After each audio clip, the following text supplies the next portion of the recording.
Okay, what's up, true believers? It is Cole, and don't really have an actual normal episode today where I, do some sort of detailed analysis on one thing. Just thought, since I've been a little bit behind in doing my episodes, which is becoming a regular thing, sorry about that, try to catch up, I just thought I'd do sort of an update type thing, just to talk about the books that I've been collecting steadily, the ones that are in my account at the comic book store that I try to get every week, and how some of that's changing, specifically with the Marvel Now event that's started, I guess, at the end of October and is really starting to pick up now in the new year here in 2013. Sounds very futuristic, doesn't it? And yeah, just talk about the titles I'm carrying, some brief remarks on probably each of them, and then my plans going forward, and then hopefully it'll get some dialogue going about, you can talk about what you think of that, and also, what you're collecting, what you are going forward with, and if there's any changes that you're about to make because of something like Marvel Now, or anything else, so get that going. So put down your copies of 50 Shades of Grey and come with me. Okay, so first I'm just going to show you the comics that I pick up every week, and I'll keep this pretty brief. I've been collecting Cobra from IDW for well over a year now. This is the most current issue, number 20. I was getting it even before the number 1, when they had a different sort of miniseries going on, that going back to following the undercover G.I. Joe character Chuckles and his mission to assassinate Cobra Commander. The big thing going on in here for the first part of it was an ongoing storyline called Cobra Civil War, which is basically Chuckles was successful and did assassinate Cobra Commander, and then it was sort of like a contest between high-ranking members of Cobra to see who would succeed the commander. And then now we're into other stuff too. It's a really fun book. I don't know if I've talked to you about IDW before or not, but I think it's a really solid option for somebody who's either never been into comics before and looking into getting something, or if you're a long-time comic reader like myself, but you just want something new and fresh, perhaps. IDW gives you a lot of cool options, a lot of franchises that they have the rights to for comics that you'll recognize from outside of comics. G.I. Joe, of course, being one of them, but then there's also Transformers, Teenage Mutant Ninja Turtles, and there's others, and of course I'm going to blank, but maybe I'll try to fill in some later. But anyway, a lot of stuff that was, popular in other media and is well done. They got the $3.99 price tag, which is easier to take than maybe a Marvel book or something, because these aren't loaded with ads, which is nice, instead of getting that stupid break from the storytelling. The art is very crisp. I haven't really followed or noticed if I've been looking at different artists or not. If not, the look is very consistent, and Mike Costa, a very experienced writer, has been handling this, doing a great job. Again, the IDW's take on G.I. Joe is sort of making it a little more real world. I mean, it's still got some outlandish things going on again. But again, I like the Cobra book because it really focuses on covert stuff. Almost everything goes on here is covert ops. And again, it is very realistic, has some good combat in it and stuff like that. Besides the Cobra title, there's also the G.I. Joe title, and then which I think is written by Chuck Dixon. He's another comic book writer, veteran, been around for a long time. He used to write Batman in the early 90s, for instance. And then Snake Eyes has his own title. And there might have been other things branching off from those, but those are the three main ones. I picked up a few issues of the G.I. Joe just as they fed into the Civil War issue. So anyway, this is a great title that I like a lot. Again, I recommend this, or something in IDW. It's just a nice, fresh looking type thing. Fresh, I don't know. Excuse me for that, but okay, I've already spent too much time on one title, so let's move on. Again, IDW, I think you should check something out. My other thing that's been going on forever and deserves its own episode, so I will not really say anything about this, is The Unwritten by Mike Carey and Peter Gross. Well into the 44th issue here.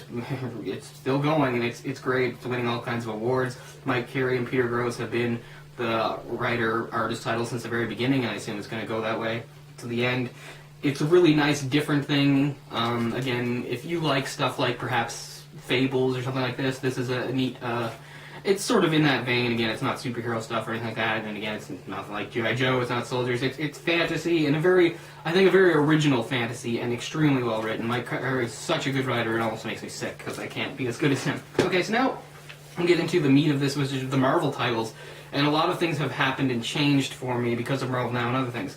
First of all, I was getting Secret Avengers, and this is the most recent again, issue 36. I was getting this ever since issue 1, and I really enjoyed, say, the first 2 arcs of it. Again, if you've been following my episodes or remember anything about me, the main reason I wanted Secret Avengers was I was done with New Avengers. I didn't get it when we flipped into... This all began in the Heroic Age, so 2010. And New Avengers began its 2nd volume, and I'm sure it was still good, but I wanted something different, so I picked up Secret Avengers also because of the temptation to have a book that had Moon Knight in it. Moon Knight didn't stay that long. I think he was out by issue 18 or 19.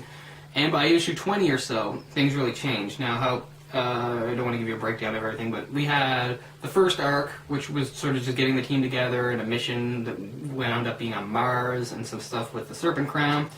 And it was cool because Shang-Chi was a guest character in that, a really fun character to see work. After that, we got into other arcs. And then, leading up to around the time when the team started to change and other members were leaving and were replaced by others, writer, why can I not think of his name? He's an English writer. He's one of those twisted English writers. He's not Grant Morrison. He's Warren Ellis, that's it. Warren Ellis took over. And I don't think he really wrote any arcs. I think he just did several issues that were kind of standalone stories, which I usually don't go in for and are very rare in today's comic book world as far as like superhero stuff goes. But they were really well done and fun, and they kept me on the title. Even though the roster turnover was starting to make me sick.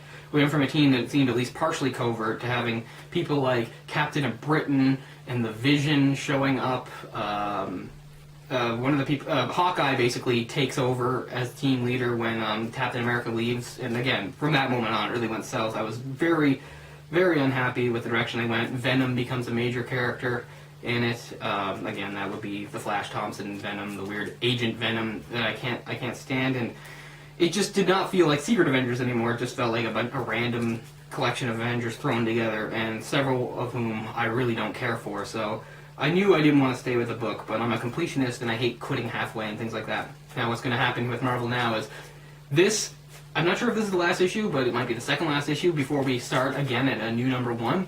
And even though they're throwing out a lot of this team too, they're really changing the book again. They're really bringing in Nick Fury and Agent Coulson and making them important, and several other characters. And again, it seems to be moving in a direction that I really don't want to do. So I will always want to have an Avengers book. So it was the perfect time to get the brand new title, Uncanny Avengers. This is the 2nd issue. The idea being, again, Marvel Now, most of it has to do with Fallout following Avengers versus X-Men. Now, I wound up buying all 12 of the core books, none of the spin-off stuff.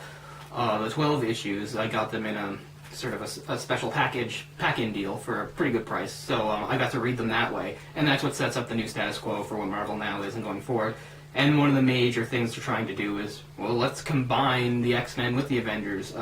What they go on about here is Cyclops, who of course is captured by S.H.I.E.L.D. at this point, is being held in very high-level security. We know that probably won't last. Has a conversation with Cap and points out, he says something to Cap, and he says, you know, you weren't there for a lot of the stuff that really concerned mutants. You didn't help enough. You said you were going to help everybody and have, like, other issues that you focused on, but I really feel like you sort of ignored the mutant issue.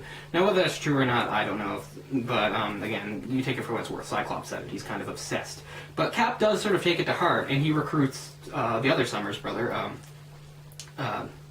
Alex, Havoc, and he becomes a major player on the team. So basically the team is Cap, Havoc, Thor, I think Wolverine is somehow involved, maybe not. Scarlet Witch and Rogue are both going to show up here too, even though they kind of hate each other, which is pretty cool. Anyway, the first 2 issues are basically set up. Rick Remender is the writer here. He's definitely been an up-and-comer in Marvel the last little while. Another one of the main reasons is because John Cassaday is doing the art. I don't think I've ever said this before on my channel, in my episodes, but I've said this to other people. So I feel the last 5 or 6 years with Marvel and DC, I feel like DC really has had the edge in art. They've had a lot of the artists that I consider to be among the best in the field, where Marvel only has a few of them. Cassidy, or however you say it, is one of the few that's still with Marvel at this point. I really enjoy his art. I can't really say why, but it really meshes well with these characters, and I'm going to keep getting that. So that's going to be my Avengers title. Other titles that I lost over the years, like I always used to have a bunch of Marvel and then maybe only a couple DC, and it sort of flipped because certain titles have disappeared. There's no more Moon Knight, there's no more Iron Fist, and that makes me very sad. But sort of to fill this void when it first started coming out, and now we're up to issue 13, and there was a 12.1 for Marvel now, Scarlet Spider. I don't think I've ever spoken about this title, but it follows a failed Spider-Man clone, Kane. So it's kind of interesting because, for one thing, it actually acknowledges the Clone Saga happened, which is not really something that happened a lot since the Clone Saga. They kind of wanted to sweep it under the rug, but because of Spider Island and a lot of other things came out. So we have Kane going here as a superhero, the Scarlet Spider, not that he chose the name, in fact he often says he doesn't like it, in Houston of all places. What makes me sad about this is I felt like they chose the wrong clone. I was one of the few people that did like Ben Reilly, the original Scarlet Spider, and I felt sorry for him. And I couldn't stand that they eventually killed him off. I felt like, they didn't know what to do with him, so they just killed him off. And I always said what I said to people, or to myself in crazy rants, was that I thought, if they could have moved him to a different city, give him his own supporting cast of characters and rogues gallery and stuff, he could have been okay. Well, that's actually what's happening here with Kane. Very quickly, Kane is basically passing through Texas as he's on his way to Mexico, and he just wants to... And he runs down some drug dealers or something like that so he can steal money from them, because even though he's not a criminal anymore, Kane, and he wants to do right, he has no intention of being a hero. So anyway, basically he just wants to rip off these guys and take their money and use it to go to Mexico and get away, because he figures after Spider Island, S.H.I.E.L.D. will be looking for him, the Avengers will be looking for him, etc., etc. And through a weird happenstance, and also because it turns out that these drug dealers, or whatever you want to call them, also were part of a human trafficking ring. He winds up rescuing this young Spanish girl, I think, and she winds up being one of the main reasons he sticks around in Houston. And then there's some other circumstances too, and the next thing you know, he's Houston's own reluctant superhero with a fairly interesting cast being built up around him. It's been written so far by Yost. Is it Chris Yost? Chris Yost. And I'll have to look up who the artist was at the start. It's not the same now, but whoever it was, it seems to have kept that style going. I haven't really noticed a shift in the art from title to title. Now, it took a while to get going, and there's a couple issues in there where I didn't really care, but it does show that Chris Yost has an overarching plan in mind for some of this stuff, some of the seeds he planted early on. Kane is a fun hero to read about. I like the suit. I do like the name, and I don't know, that it's going to be one of my mainstay Marvel titles for the foreseeable future. If I was going to rate it now, 7 out of 10, B, I don't know. So that does it for Marvel. So again, it's only 3 Marvel titles I'm collecting at the moment, which does not seem like a lot at all. Then on to DC. We've got, I'll do this quicker, Animal Man, Detective Comics, and of all things, Earth 2, which I didn't decide right at the start of the New 52. The other two right at the start of New 52. Detective Comics was basically a choice. I thought, well, I've never actually collected an ongoing Batman title. I've just gotten various, arcs and graphic novels and stuff. Time to start from one, because the New 52 perfect opportunity to collect a Batman title. And there's all sorts of Batman titles and Batman-related titles, but I wanted to be one of the 2 core ones, Batman or Detective Comics, the 2 that have been around forever. And it was more or less a flip of the coin that I went from Detective Comics. And actually, so far, here we're up to issue 16, I have not been that lucky. It's probably been the worst of the Batman books, even counting other ones like Batman the Dark Knight and stuff like that. It hasn't been bad, it just hasn't been good. And, but the thing is, it's Detective Comics. I'm with it for the long haul. It's going to see all sorts of different writers and artists, I'm sure. I haven't been happy with it so far. It's tying into the death of the family storyline now, which I don't know much about. I've been keeping myself in the dark about it on purpose. And again, so far, a disappointment, but I will stick with it. Animal Man was sort of off the board because I wanted something off the board. Jeff Lemire is a very talented writer, and I really enjoyed the stuff he's done. We're up to issue 16 here. Another thing that's nice about the DC titles is at least some of them, like Animal Man and Earth 2, are only $2.99, which is nice. You'll notice the Detective Comics wasn't, but it seems for most of these DC titles are $2.99, which is a lot easier to swallow. It's some really weird stuff going on here, but I like it. I think Animal Man's a cool guy. Again, I said we're up to issue 16, and it feels like more should have happened. It feels like it took too long in the getting here, that there were entire issues that didn't need to, they didn't do much, or they didn't accomplish much, and that were filler. But that aside, it's a solid title. I'm happy with it. Earth 2 is fun because I really went in knowing nothing. I mean, we have the New 52 in the DC universe, and now we also have the alternate world with all sorts of different things. But James Robinson is the writer. I adore him as a writer. I think he's wonderful. He did the Starman back in the 90s. He's done all sorts of cool stuff, and I just love his voice here. Again, the art, I don't know if it's always been by the same artist, but this might be my favorite art that I'm collecting right now. It just got this wonderful, shiny, wonderful look to it. Again, I always sound like an idiot when I try to describe what I like about art. I always think of myself as so good with words and stuff, and then when it comes to describing art, I'm just like, it's good, it looks good, you know. But I hope you know what I mean.